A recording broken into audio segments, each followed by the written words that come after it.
إن الحمد لله نحمده ونستعينه ونستغفره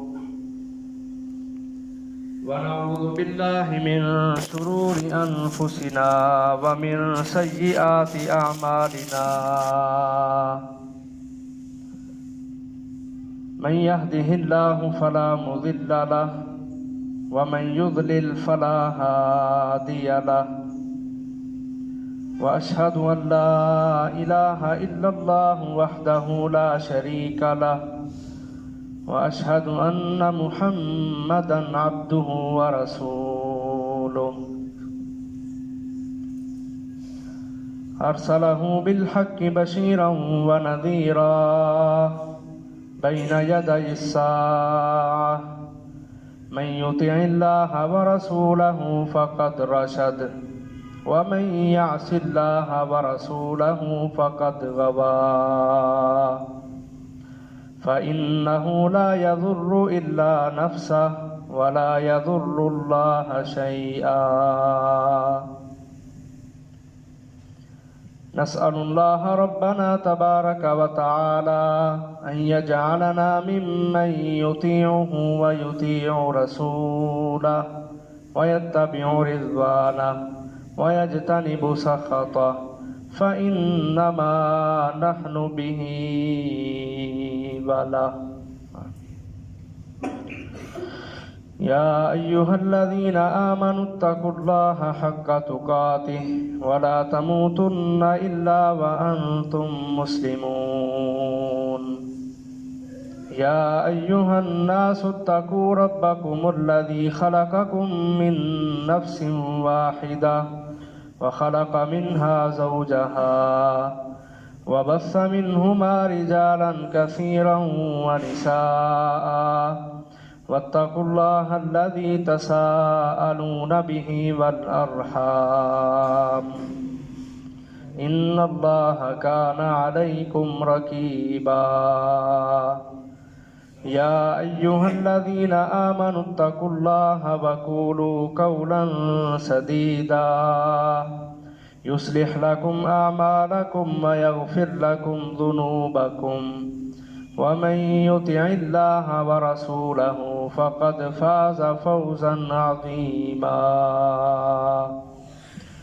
أما بعد فإن خير الحديث كتاب الله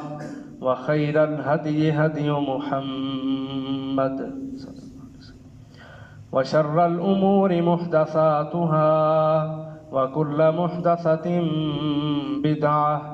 وكل بدعة ضلالة وكل ضلالة في النار فقال الله تبارك وتعالى في القرآن المجيد والفرقان الحميد إن الذين قالوا ربنا الله ثم استقاموا فلا خوف عليهم ولا هم يحزنون أولئك أصحاب الجنة خالدين فيها جزاء بما كانوا يعملون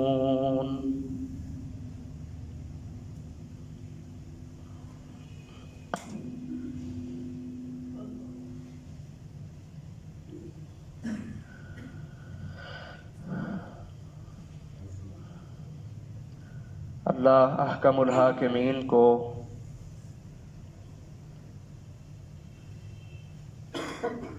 ایسا شخص کہ جو اپنے جذبات کے ساتھ دین پر چلتا ہو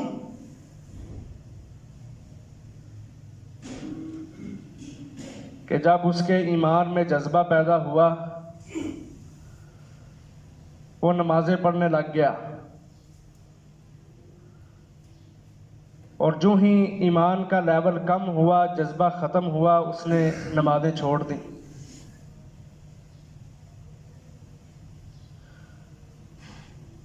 جب جذبہ بیدار ہوا ایمان کا جوش پیدا ہوا تو تہجد گزار بن گیا جو ہی وہ جوش وہ جذبہ ختم ہوا تو فرض نمازیں بھی اس نے چھوڑ دیں رمضان کا مہینہ آیا تو روزہ رکھنے کے ساتھ ساتھ اور بہت سارے دینی اعمال کرنے لگ گیا۔ جو ہی رمضان گیا تو روزے بھی چھوٹ گئے، نمازیں بھی چھوٹ گئیں، اور وہ جو دینی اعمال رمضان میں شروع کیے تھے وہ بھی چھوٹ گئے۔ ایمان نے جوش مارا تو اپنا چہرہ، اپنا لباس، اپنی وضع قطع اس نے ایسی بنا لی کہ چلتا پھرتا اسلام نظر آنے لگا۔ لیکن جو ہی وہ جوش کم ہوا تو بالکل اسلام سے خالی مجسمہ یہودیت و عیسائیت نظر آنے لگا۔ ایسا جو شخص ہوتا ہے کہ جو اپنے جذبات کی بنیاد پہ دین پر چلتا ہے، اور جب اس کا جذبہ ٹھنڈا ہوتا ہے اس کے اوپر نفاق کا غلبہ ہو جاتا ہے، محترم بھائیوں بزرگوں، ایسا شخص اللہ کا منحاکمین کو قطعاً پسند نہیں ہے۔ اللہ تعالیٰ کو وہ شخص پسند ہے کہ جو دین کے اندر استقامت دکھاتا ہے، جو عمل چاہے تھوڑا کرتا ہے لیکن ہمیشگی کرتا ہے اس عمل کے اوپر، یہ شخص اللہ کا منحاکمین کو پسند ہے۔ اور یہی لوگ اللہ تبارک و تعالیٰ کی نظر میں کامیاب و کامران ہیں، جنتوں کے حقدار ہیں، کہ جو جذبات کی بنیاد پہ دین پر نہیں چلتے، اللہ کا حکم سمجھ کے، اپنے نبی کا حکم سمجھتے ہوئے وہ اطمینان کے ساتھ، سکون کے ساتھ، تمازت کے ساتھ، حلاوت کے ساتھ دین پر چلتے ہیں اور اپنے اعمال میں دوام اور ہمیشگی پیدا کرتے ہیں۔ ایسے شخص اللہ تعالیٰ کو پسند ہے۔ حضرت عائشہ رضی اللہ تعالیٰ عنہ کیا بیان کرتی ہیں؟ کہا احب الاعمال الی اللہ ادومها وان قل۔ اللہ کا منحاکمین کے نزدیک سب سے پسندیدہ عمل وہ ہوتا ہے کہ جس عمل کو ہمیشہ کیا جاتا ہے، بندہ اس کو اپنی روٹین میں شامل کرتا ہے۔ وان قل، اگرچہ وہ عمل چھوٹا اور تھوڑا ہی کیوں نہ ہو۔ جس طرح اللہ کا منحاکمین کو وہ عمل پسند ہے کہ جس پر ہمیشگی کی جاتی ہے، اگرچہ وہ تھوڑا ہی کیوں نہیں ہوتا،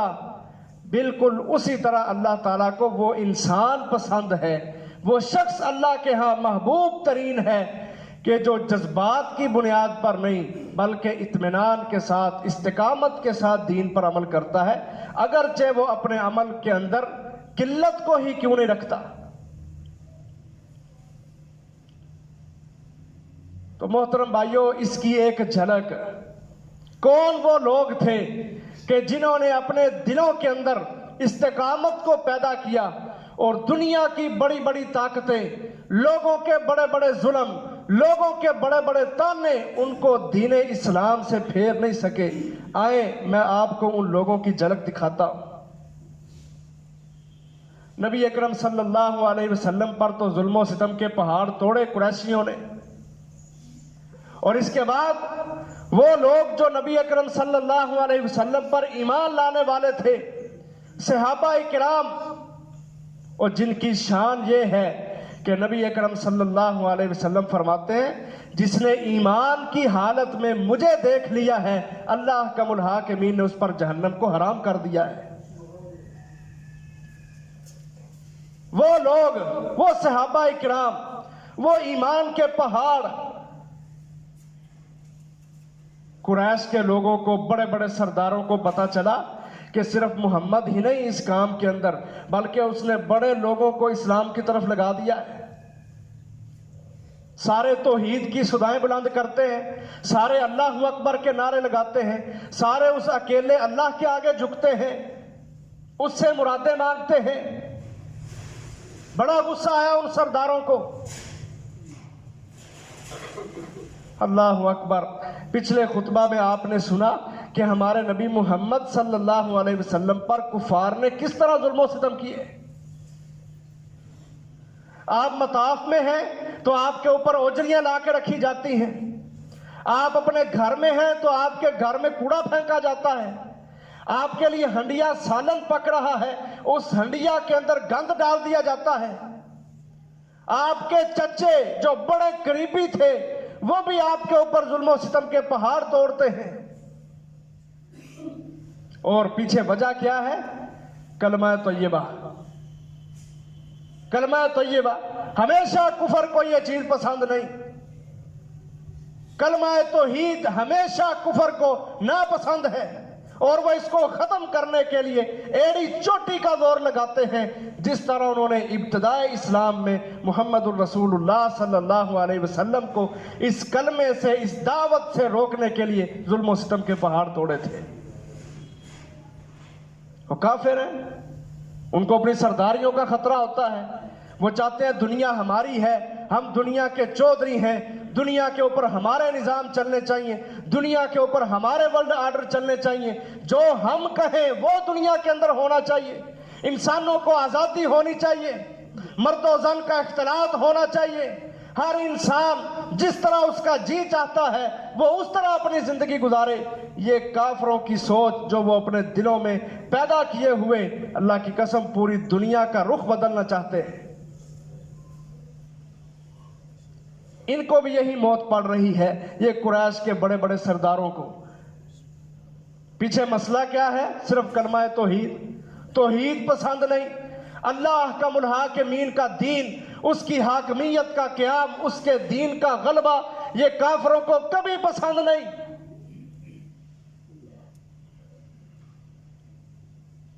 قرآن نے بیان کیا ہے اتقتلون رجلا ان یقول ربی اللہ۔ نبی اکرم صلی اللہ علیہ وسلم، صحیح بخاری کی روایت ہے،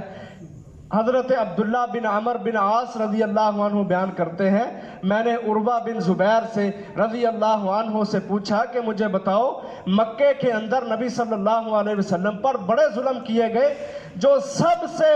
زیادہ بھیانک اور خطرناک اور تکلیف دہ ظلم آپ صلی اللہ علیہ وسلم پر کیا گیا، وہ کیا تھا؟ ذرا ہمیں بھی بتاؤ۔ صحیح بخاری کی روایت ہے، اصح الکتب بعد کتاب اللہ، دنیا کی سب سے سچی کتاب قرآن مجید کے بعد صحیح بخاری، اس میں یہ واقعہ موجود ہے۔ عبداللہ بن عمر بیان کرتے ہیں کہ عروہ بن زبیر سے میں نے پوچھا کہ ہمیں بتائیں نبی صلی اللہ علیہ وسلم پر تو بڑے ظلم کیے گئے، جو سب سے تکلیف دہ ظلم آپ پر کیا گیا وہ کیا تھا؟ بیان کرتے ہیں، کہتے ہیں اللہ کے رسول مطاف کے اندر نماز پڑھ رہے تھے، حالت قیام میں تھے کہ عقبہ بن ابی معیط آیا، اس نے اپنی چادر اتار کر اس کا پھندا بنا کے نبی اکرم صلی اللہ علیہ وسلم کی گردن میں ڈالا اور اس کو خوب دبایا، اور اللہ کے رسول صلی اللہ علیہ وسلم کو اس طرح چادر سے پکڑ کر مطاف کے اندر گھمایا۔ کہتے ہیں سب سے تکلیف دہ مرحلہ تھا کہ کسی قوم کا نبی جو ساری دنیا کا سردار ہے، اس کی قوم کے لوگ اس کے گلے کے اندر رسی ڈال کے، چادر ڈال کے، پھندا بنا کے اس کے گلے کو باندھ کے اس نبی کو مطاف کے اندر بیت اللہ کے قریب اس کو گھما رہے ہیں۔ سب سے تکلیف دہ لمحہ۔ عروہ بن زبیر کا بیان، عبداللہ بن عمر راوی حدیث، بخاری کی روایت، کہتے ہیں ابو بکر صدیق رضی اللہ عنہ کو کسی نے جا کے بتایا کہ آپ کا دوست محمد صلی اللہ علیہ وسلم ان پر اس طرح مطاف میں بیت اللہ کے قریب ظلم کیا جا رہا ہے۔ اور اس حدیث کا ایک ٹکڑا دوسری حدیث میں ہے، اس کی راویہ حضرت عائشہ رضی اللہ عنہا بیان کرتی ہیں ابو بکر صدیق دوڑتے ہوئے گئے،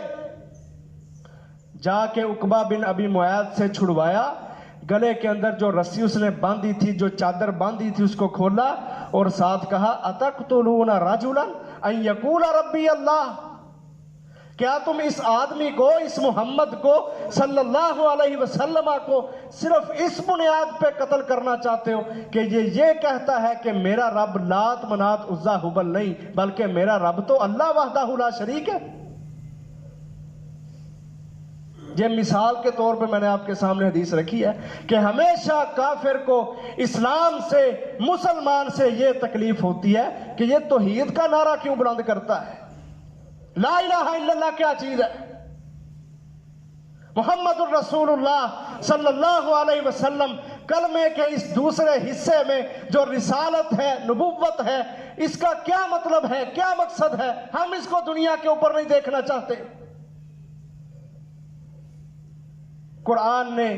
حضرت ابوبکر صدیق رضی اللہ عنہ کے یہ الفاظ قرآن مجید میں درج کر دیا اللہ کا الحاکمین نے، اتقتلون رجلا ان یقول ربی اللہ، کہ وہ محمد ذیشان صلی اللہ علیہ وسلم کو صرف اس بنیاد پہ قتل کرنا چاہتے تھے کہ وہ کہتے تھے میرا رب اللہ ہے۔ یہ ہے نبی صلی اللہ علیہ وسلم کے ساتھ نبی کی قوم کا سلوک۔ اور یہیں پر بس نہیں، اس کے بعد نبی صلی اللہ علیہ وسلم کے صحابہ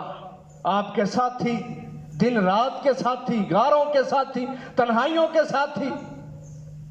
آپ کی مجلسوں کی رونق صحابہ کرام رضوان اللہ علیہم اجمعین، اور جو بولتے تھے تو اللہ تعالیٰ قرآن نازل کرتا تھا،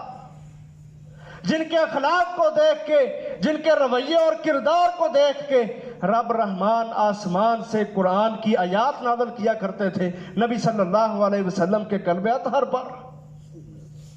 وہ صحابہ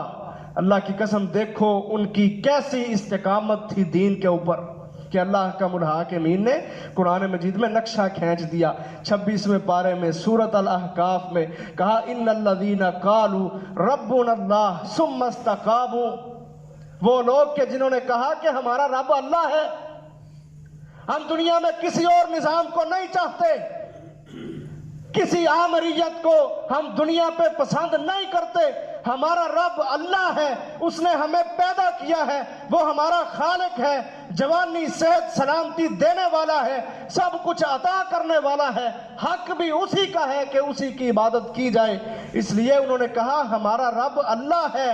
ثم استقاموا، پھر اس کلمہ پر، اس توحید پر وہ ڈٹ گئے، استقامت انہوں نے اختیار کی۔ اللہ نے دنیا میں ہی فیصلہ سنایا فلا خوف علیہم ولا هم يحزنون، ایسے ایمان والے لوگ، دین میں استقامت رکھنے والے لوگ، کل قیامت کے دن ان پر نہ کوئی خوف ہوگا، نہ ڈر ہوگا، نہ کسی قسم کی کوئی پریشانی ہوگی۔ اور آگے نتیجہ بیان کیا، کہا اولئک اصحاب الجنت خالدین فیہا، یہ وہ لوگ ہیں کہ جو ہمیشہ ہمیش کے لیے رب کی جنتوں کے مہمان ٹھہریں گے، ہمیشہ اس کی جنتوں میں رہیں گے، جزاء بما کانوا یعملون، یہ ان کے اعمال کا بدلہ ہے جو وہ دنیا میں کرتے رہے۔ اور صحابہ کے عمل کیا تھے کہ وہ دین پر پختہ تھے، استقامت فی الدین، دین پر ثابت قدمی، اور کفار کا بڑا بڑا ظلم اللہ کی قسم ان کو اسلام سے پھیر نہیں سکا۔ ابو جہل کو پتا چلتا ہے، پتا چلا اس کو کہ یہ سارے کے سارے، یہ عمار، یہ بلال، یہ خباب، یہ عثمان بن عفان، یہ بڑے بڑے صحابہ کرام، پتا چلا نا جب اس کو کہ یہ دین کا نام لینے والے بن گئے ہیں، یہ اسلام پسند بن گئے ہیں، یہ توحید پسند بن گئے ہیں، اللہ کی قسم اس نے برداشت نہیں کیا، اس نے گوارا نہیں کیا۔ حضرت عثمان بن عفان رضی اللہ عنہ کو پکڑتا، کھجور کی چٹائی کے اندر ان کے جسم کو لپیٹتا۔ دیکھو صحابہ پر ظلم کیے کس طرح قریشیوں نے، مکہ کے چودھریوں نے، عرب کے بڑے بڑے اکڑی گردنوں والوں نے۔ عثمان بن عفان رضی اللہ عنہ عشرہ مبشرہ میں سے، جن کو دنیا میں جنتوں کی بشارتیں ملی، اللہ کی قسم یوں ہی بشارتیں نہیں ملی، قربانیاں دینا پڑتی ہیں، رویے دکھانا پڑتے ہیں، اخلاق دکھانا پڑتے ہیں، ایمان دکھانا پڑتا ہے،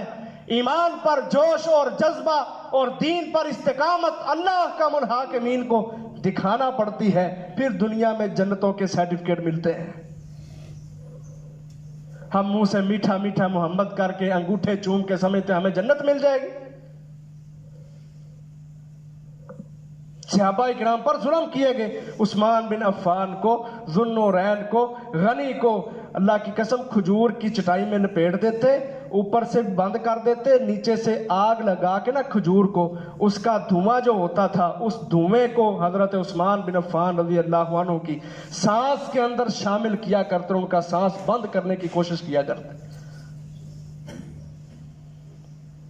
حضرت خباب بن ارت رضی اللہ عنہ, حضرت خباب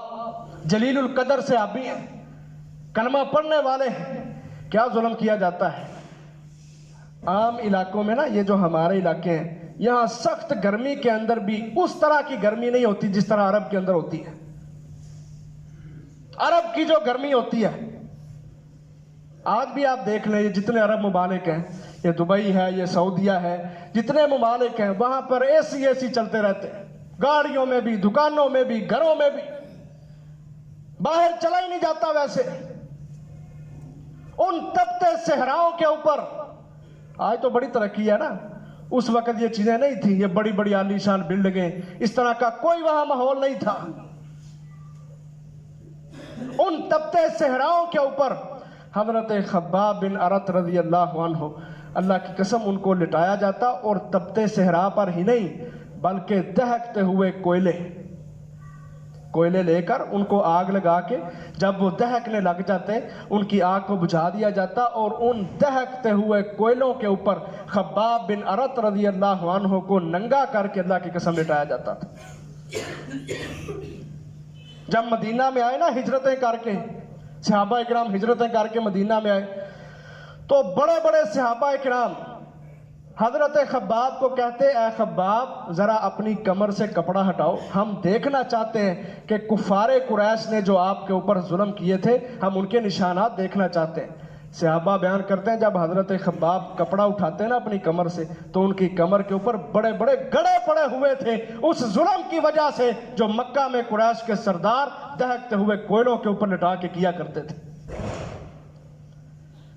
ان کے جسم کی چربی پگھلا کرتی تھی, وہ چربی پگھل کے کوئلوں کے اوپر گرتی تھی, اور کوئلوں کو اللہ کی قسم ٹھنڈا کیا کرتی تھی. یہ ظلم تھے نبی اکرم صلی اللہ علیہ وسلم کے جانثار صحابہ اکرام پر. حضرت عمار کو دیکھ لو, عمار بن یاسر رضی اللہ عنہ مسلمان ہوتے ہیں, ابو جہل کو پتہ چل جاتا ہے, پہنچ جاتا ہے ان کے گھر میں, حضرت عمار کو پکڑتا ہے, تپتے صحراؤں پر ان کو لٹاتا ہے, اور صرف ان کو ہی نہیں ان کے باپ یاسر کو بھی اور ان کی والدہ سمیہ کو بھی ظلم کرتا ہے ان کے اوپر. ایک دن نبی صلی اللہ علیہ وسلم گزر رہے تھے, جامع ترمذی کی روایت ہے, آپ صلی اللہ علیہ وسلم نے دیکھا کہ ایک میدان کے اندر حضرت عمار کو, ان کے باپ یاسر کو, ان کی والدہ سمیہ کو کافروں نے پکڑا ہوا ہے اور ظلم و ستم کر رہے ہیں, تپتے صحراؤں پر ننگا لٹایا ہوا ہے, کوڑے مارے جا رہے ہیں, پتھر مارے جا رہے ہیں. اللہ کے رسول صلی اللہ علیہ وسلم پاس سے گزرے, حوصلہ دیا, تسلی دی, یکجہتی کا اظہار کیا, کہا اسبرو آل یاسر, اے آل یاسر صبر کرو, صبر کرو, آزمائش آئے, پریشانی آئے, کافروں کی طرف سے تکلیف آئے, صبر کرو. فَإِنَّ مَوْعِدَكُمُ الْجَنَّةِ, اے آل یاسر صبر کرو, میں تمہارا نبی ہوں, میرا نام محمد ہے, صادق و امین ہوں صلی اللہ علیہ وسلم, اللہ کے ہاں بڑا مقام ہے, میں دنیا کے اندر تمہیں بتا رہا ہوں ان آزمائشوں پر, تکلیفوں پر صبر کرو. فَإِنَّ مَوْعِدَكُمُ الْجَنَّةِ, یقیناً تمہارا ٹھکانہ جنت ہے. قربانی پیش کی ہے. اب کیا ہوتا ہے, مارنا شروع کر دیا جاتا ہے. حضرت یاسر جو حضرت عمار کے والد ہیں ان کو شہید کیا جاتا ہے. اسلام کے سب سے پہلے شہید, اللہ کے رستے کے اندر ظلم و ستم کافروں کا برداشت کر کے اسلام کے سب سے پہلے شہید ہیں حضرت عمار کے والد یاسر رضی اللہ عنہ. والدہ سمیہ کی شرمگاہ میں ابو جہل لعین, اللہ کی قسم, نیزہ مارتا ہے, شرمگاہ کے اندر نیزہ مار کر ان کو شہید کرتا ہے. اسلام کی سب سے پہلی شہیدہ عورتوں کے اندر حضرت عمار کی والدہ سمیہ رضی اللہ عنہ. حضرت عمار پر بھی ظلم کیا جاتا ہے، مارتے ہیں اور کیا کہتے ہیں کفر کرو اللہ کے ساتھ اور کلمہ پڑھو لات منات عزا ہبل کا۔ اب حضرت یاز عمار انسان تھے، ظلم و ستم برداشت نہ کر سکے، اوپر سے کہہ دیا ٹھیک ہے میں نے لات منات عزا ہبل کا کلمہ پڑھ لیا، لیکن دل سے اسلام پر راضی تھے، صرف جان چھڑوانے کے لیے کہ کافروں کے ظلم و ستم مجھ سے رک جائے، جان چھوٹ جائے۔ جب انہوں نے چھوڑ دیا نا، فوراً نبی صلی اللہ علیہ وسلم کے پاس آئے، کہتے ہیں اللہ کے رسول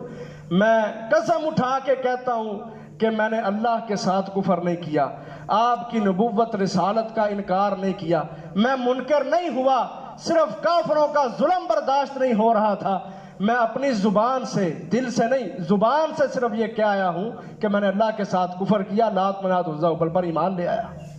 اللہ کا الحاکمین نے آیات نازل کی قرآن مجید میں، کہا من کفر باللہ من بعد ایمانہ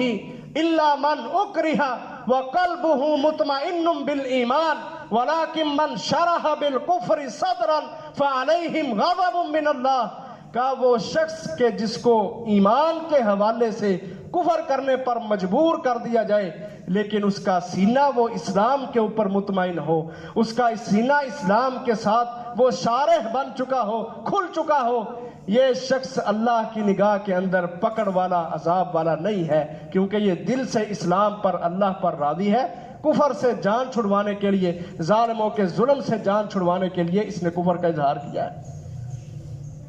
یعنی ایسے ظلم کیے جاتے صحابہ پر کہ صحابہ اکرام جان چھڑوانے کے لیے، حضرت عمار جیسے بڑے بڑے صحابی جان چھڑوانے کے لیے یہ سارے معاملے ہوتے ہیں۔ اور کہیں ایسے مضبوط ایمان بھی تھے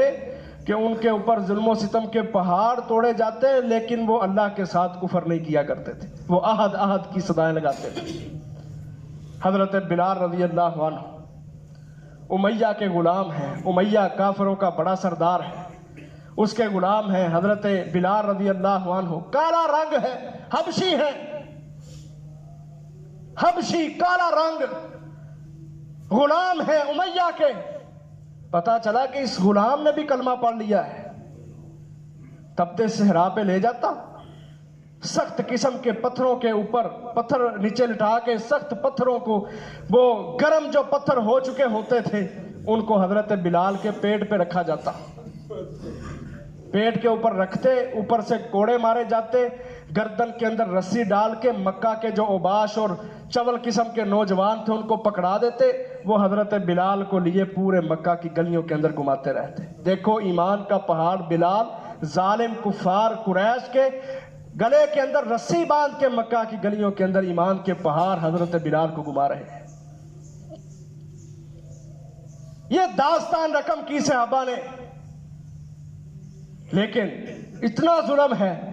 لیکن زبان سے جب بھی الفاظ نکلتے نا تو یہی الفاظ نکلتے، احد احد، مانا کیا کہ اللہ ایک ہے۔ تم جتنے مرضی ظلم کر لو،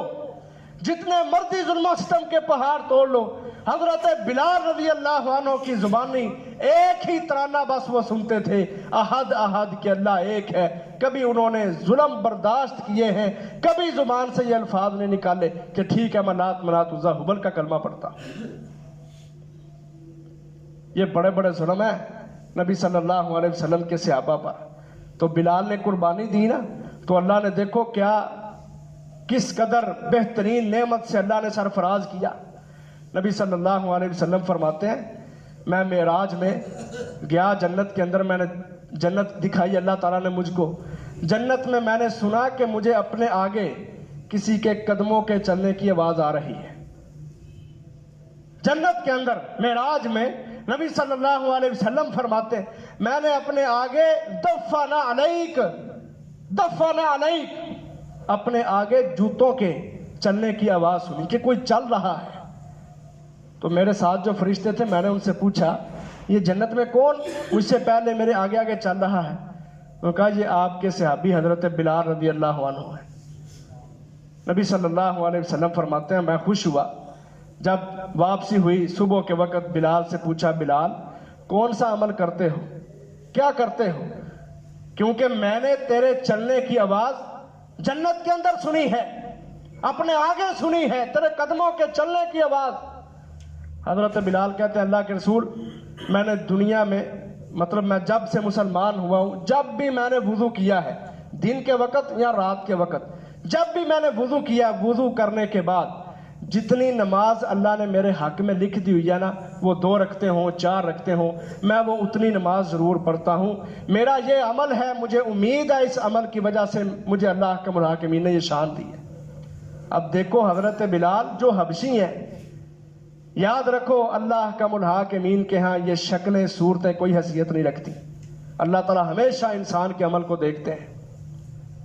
لیکن آج کمزوری ہے انسانوں کی